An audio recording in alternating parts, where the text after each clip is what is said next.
예, 안녕하세요. 녹천입니다. 저번 영상이 너무 길어졌는데요.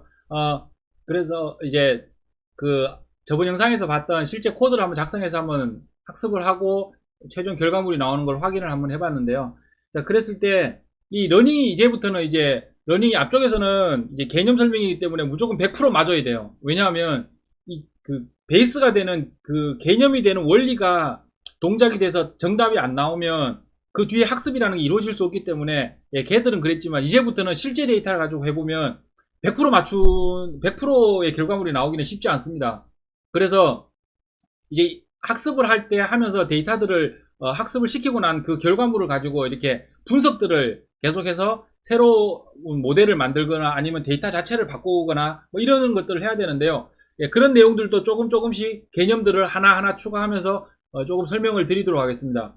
먼저 앞쪽에서 이제 우리가 실제로 학습을 해봤는데 해봤을 때 일단 첫 번째 오버피팅이라는 개념이 있습니다. 오버피팅이라는 개념이 뭐냐 하면 자, 여기 보시면 동그라미 점은 트레이닝 로스고 직선은 밸리데이션 로스입니다. 이게 텐서플로우 공식 영상에 보면 나오는 영상 이 그래프인데요. 보면 트레이닝을 할 때 이제 트레이닝과 밸리데이션의 개념은 이해하시잖아요. 그죠? 여기 보시면 트레이닝이라는 것은 러닝 데이터 가지고 학습했던 게 트레이닝인 거고 밸리데이션이라고 된 건 이 밸리데이션 데이터 가지고 학습했던 게 학습이 아니죠.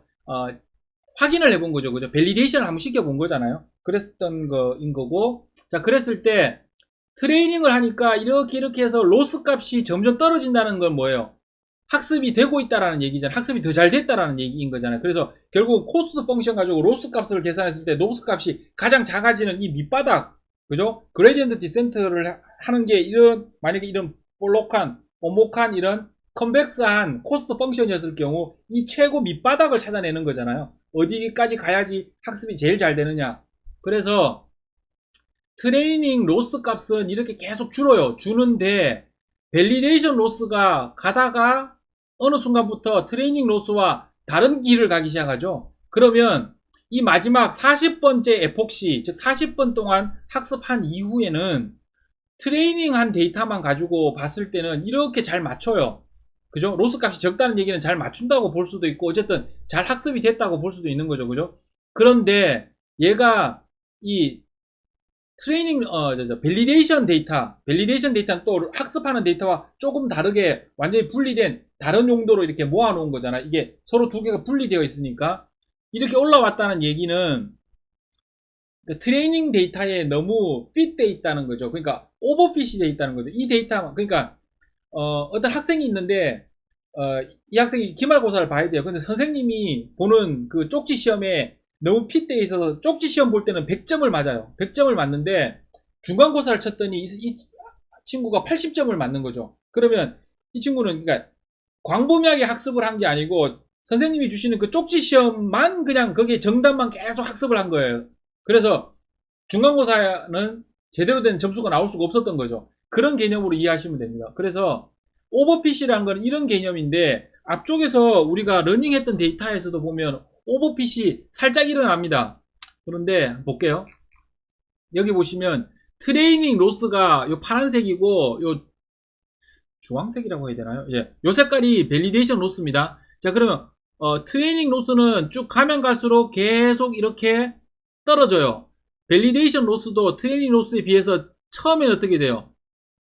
이거는 좋은 겁니다. 트레이닝 한 값보다 밸리데이션 값이 더 로스 값이 더 작으면 작다 좋은데 어느 순간 이게 반전이 일어나죠. 역전이 일어나면서 보면 대충 에폭시가 한 7번째, 8번째 되는 순간부터 반전이 나서 이 뒤쪽으로는 반전이 났죠. 근데 데이터량이 아주 미세하게 반전이 일어났어요. 이거 크게 뭐 신경 쓸 정도는 아니지만 실제로 이렇게까지 만들진 않고 얘가 반전이 안 일어나게 학습을 항상 시킵니다. 일반 실제에서는.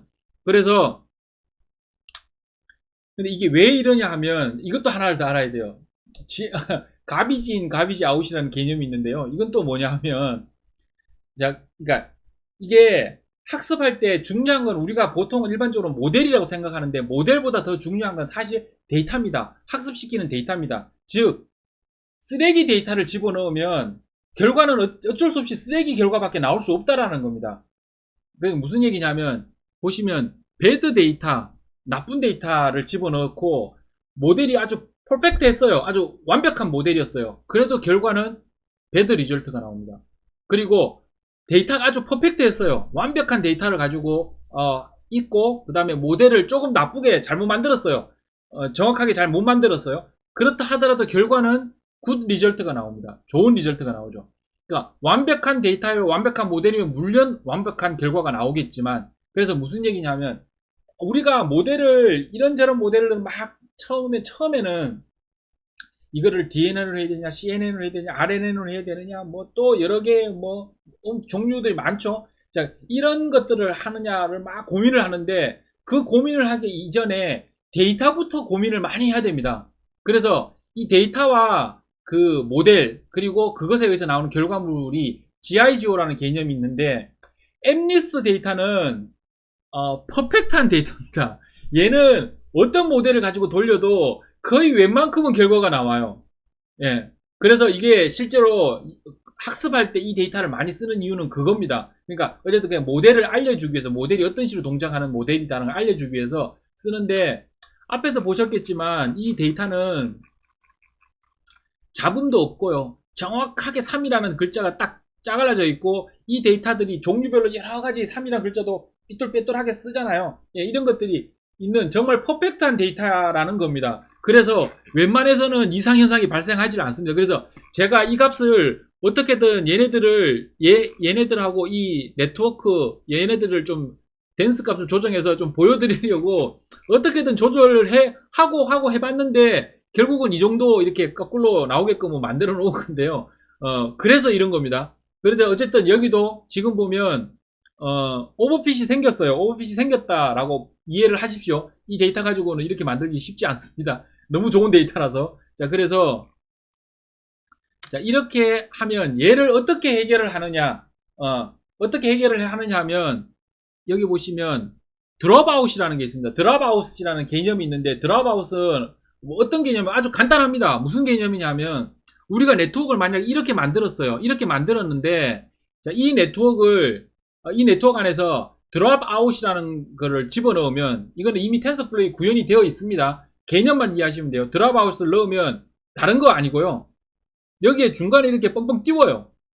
비운다는 얘기입니다. 그러면 여기에 중간에 이렇게 비우면은 어떻게 되느냐 하면, 학습할 때 이 중간에가 없는 것처럼 생각하고 네트워크를 연결한 다음에 학습을 하고, 여기에 로스값 계산해서 백프로포게이션으로 W랑 B 값들을, 여기에는 없었으니 당연히 이 지금 현재 살아있는 이 동그라미의 값들만 W 값과 B 값들을 업데이트를 시켜요. 러닝을 시켜요. 그럼 이렇게 시키고, 그 다음에는 얘가 아니고 그 다음엔 얘, 아니면 얘, 이런 식으로 이게 랜덤하게 왔다 갔다 하면서 네트워크에서 특정 비율만큼, 이건 비율을 이제 입력할 수 있도록 되어 있거든요. 뒤에 이제 실제 코드상에서 해보시겠지만, 그럼 비율을 입력하게 되면 어떻게 되느냐 하면, 그 비율만큼 네트워크에서 이 댄스에서 네트워크들이, 그러니까 셀이죠. 뉴럴 셀들이 하나하나씩 이렇게 사라집니다. 사라지게 한 다음에 학습을 하는데, 이러면 뭐가 좋으냐 하면요, 어떤 효과가 나오느냐 하면, 일단 보팅 효과라 그러는데, 그러니까 투표 효과입니다. 투표 효과. 무슨 얘기냐 하면, 우리가 왜 민주주의에서 이렇게 투표를 하잖아요. 투표를 하는데, 자, 여기에 데이터들이 이렇게 있으면 얘네들이 없는 상태에서 학습을 해요. 학습을 하면 이 네트워크들이 조금 오버핏이 되겠죠. 오버핏이 되고, 또 다른 것들이 없는 상태에서 또 학습을 해요. 그러면 또 그 네트워크 안에서 또 오버핏이 되겠죠. 이것들을 여러 번 계속 반복을 시키면 결국은 이 투표를 하는데, 얘네들이 끝에 가는 이 투표, 그러니까 결과물을 내놓는 거, 그 다음에 얘네들이 결과물을 내놓는 거 사이에 서로 이제 상쇄시키는 효과가 있다는 거죠. 상쇄시키는 효과. 자, 이거를 이해하려면 뭐가 이해가 돼야 되느냐 하면, 우리가 이 뉴럴 네트워크를 만들어 놓고 이 W 값을 학습시키고 액티베이션 펑션을 넣는다는 게 무슨 의미인지가 좀 더 깊게 이해가 돼야 돼요. 자, 그러면 예를 가지고 한번 볼게요. 예를 들어 앞쪽에서 했던, 그러니까 개념적으로 한번 이해를 해보세요. 그러니까 앞쪽에서 했던 그 오렌지, 뭐 사과, 배, 뭐 이런 그 왜 주스 만드는 거 있었잖아요. 그랬을 때 여기에 만약에 뭐 오렌지, 그러니까 여기에 오렌지, 딸기, 배, 뭐 이런 입력값으로 이쪽에 데이터들이 쫙 들어간다고 생각해 보세요. 들어갔을 때 최종적으로 맛있다, 맛없다, 예, 이렇게 생각을 해보시면, 그러니까 최종적으로 맛있다, 맛없다로 나오면 여기에 딸기가 들어가고 나면 액티베이션 펑션에 의해서 딸기는 1이 들어가잖아요. 0, 뭐 1, 0, 0, 0 들어갔을 때 WX 플러스 B 해가지고 액티베이션 펑션으로 시그모이드를 갖다 넣으면 그 값으로 인해서 이 뒤쪽에서 다 W 값이 다 계산이 될 거잖아요. 그죠? 그러면 각 W 값이 이미 있으니까 그것에 의해서 계산들을 쫙 해봤더니, 얘를 가지고 계산을 해봤더니 여기에 액티베이션 되는 거는, 즉 1이 나오는 거 그리고 0이 나오는 거 봤더니 여기에서는 1이 나오는 거예요. 여기에서 여기에서 1이 나오니까 이 라인에서 1이 나오는 거죠. 그리고 또 여기에서도 1이 나와요. 만약 이 라인들에서 나오는 거죠. 그럼 총 4개의 라인에서 나오죠. 왜냐하면 뒤에 4개가 있으니까. 그러면 이 4개의 라인에서 들어올 텐데, 그러면 이쪽에서 다시 계산할 때 이 앞쪽에서 어디가 1이었느냐를 가지고 WX 플러스 B가 계산이 되겠죠. 즉 얘가 액티베이션이 되고 얘가 액티베이션이 되고, 그렇게 해서 들어가는, 여기는 액티베이션이 안 된 값들이 들어가겠죠. 들어가서 이 뒤쪽을 봤더니 여기가 만약에 액티베이션이 되면 이쪽이 액티베이션이 됐다는 건 여기 액티베이션 된 값이 들어간다는 얘기잖아요. 그랬을 때 요 두 개가 들어갈 것이고, 그랬을 때 여기가 액티베이션이 되면 여기가 1이 되게끔 학습이 되는 겁니다. 즉 앞쪽이 어떻게 들어가든지 간에 액티베이션이 돼서 학습이 됐다는 것은 어쨌든 여기가 액티베이션이 됐고 여기가 활성화가 됐고, 이 셀과 이 셀이 활성화가 되면 이 셀이 활성화가 되고, 이 셀이 활성화가 되면 뒤쪽에 여기가 1이 된다. 예, 이거를 학습하는 겁니다. 결국 WB를 계속 넣는, 그 수학적으로 계산해서 이걸 차원을 2차원에서 1차원으로 바꾸고 뭐 이러는 것들을 쭉 수학적으로 계산을 했잖아요. 그 계산을 한 것들이 결국은 최종적으로는 뇌의 그 뉴럴의 이 동작을 시뮬레이션을 하려고 만들어져 있는 겁니다. 그러면 다른 경우를 보시면, 만약 여기에 1이 들어오고 여기 1이 들어와요. 딸기와 배가 만약 1이고 나머지는 0일 때는 액티베이션이 얘가 되고, 만약에 얘가 액티베이션이 되고, 그 경우에는 이 세 가지가 액티베이션이 돼요. 만약에 그럴 경우에는 이 뒤쪽에 3개가 액티베이션이 될 경우에는 얘가 1이 되게끔 학습이 되는 거죠. 그러니까 앞쪽에 누가 액티베이션이 되느냐, 누가 손 들었느냐에 따라서 이 뒤쪽에, 앞쪽에 손을 들었느냐에 따라서 뒤쪽에 나는, 얘는 학습한 게 결과적으로 무슨 의미가 돼버리냐면, 얘가 손 들고 얘가 손 들고 얘가 손 들고 얘가 손 들면 나는 1로 바뀔 거야 가 되는 거예요. 그리고 얘는 얘가 손 들고 얘가 손 들고 얘가 손 들면 나는 0으로 바뀔 거야, 이렇게 학습이 되는 겁니다.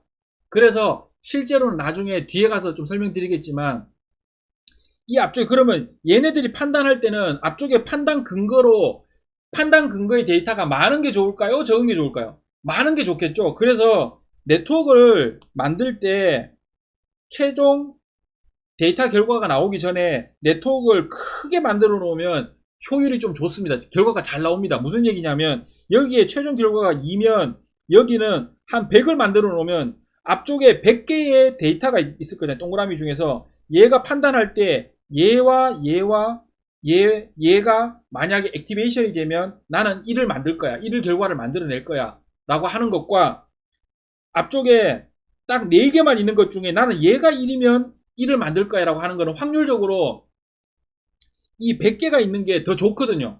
그래서 실제로 이 데이터를 확 키웠다가, 그러니까 덴스를 확 키웠다가 확 줄여버리면 데이터는 더 좋아진다라는, 그러니까 결과물은 더 좋아진다라는 그런 게 있어요. 그는 실제 연습을 많이 해보면 그런 결과들을 실제로 느낄 수가 있는데, 하여튼 그런 개념에서 보시면 여기에 그런 기본적으로 이제 이때까지 했던 그 액티베이션 펑션이 그런 개념이 있다는 걸 아시면, 여기 얘네들을 없앰으로써 이 앞쪽에 보팅 효과를 줘서 그러니까 실제로 그러니까 누가 손을 들었느냐, 손을 드는 것들을 서로 이렇게 분리시켜서 좀 분산을 시킬 수가 있다는 거죠. 그죠? 분산을 시켜서 최종적으로 이 결과물이 오버핏이 되지 않고 나올 수 있게. 그래서 얘가 빠진 상태에서 이 데이터는 오버핏이 되고, 또 얘네들이 만약 예를 들어 얘가 빠지고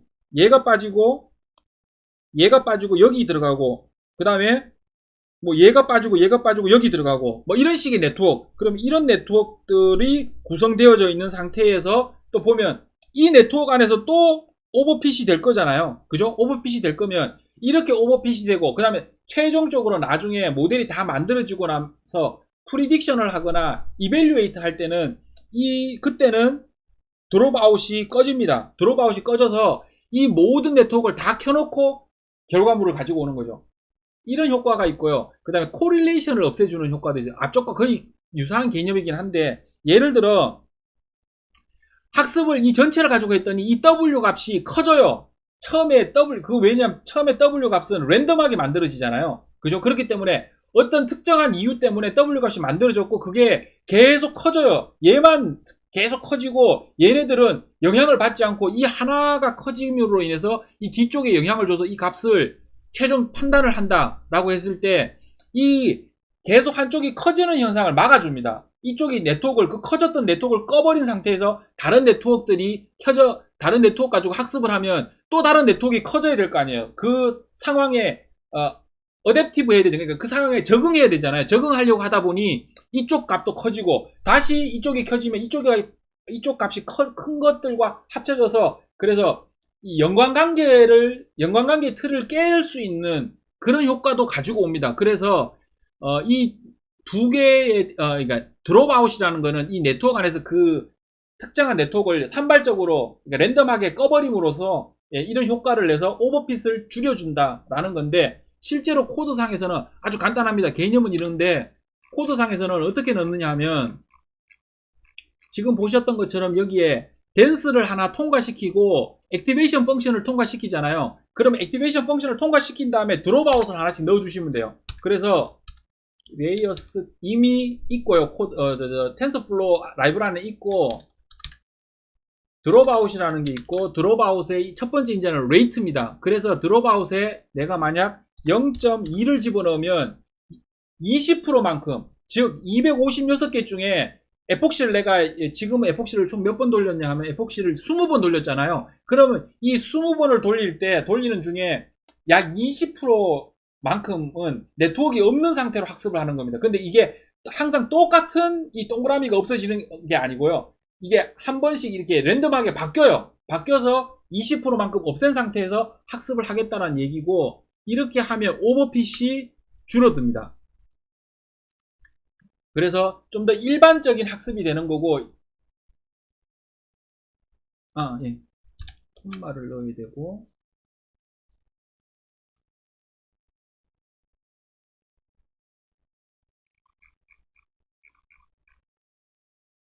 학습한 결과를 보면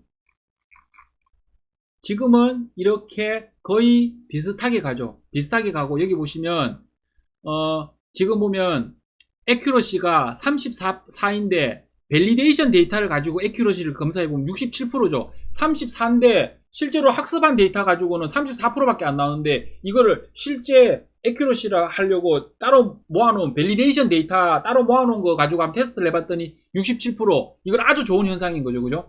64%, 79%, 78%, 86%. 항상 밸리데이션이 조금씩 크죠. 80%, 87%. 그 다음에 90%, 92%. 그래서 최종적으로 테스트 데이터 가지고 한번 돌려보면 93% 정도가 나온다. 예, 이런 거고, 앞쪽에 이걸 제가 안 보여드렸는데,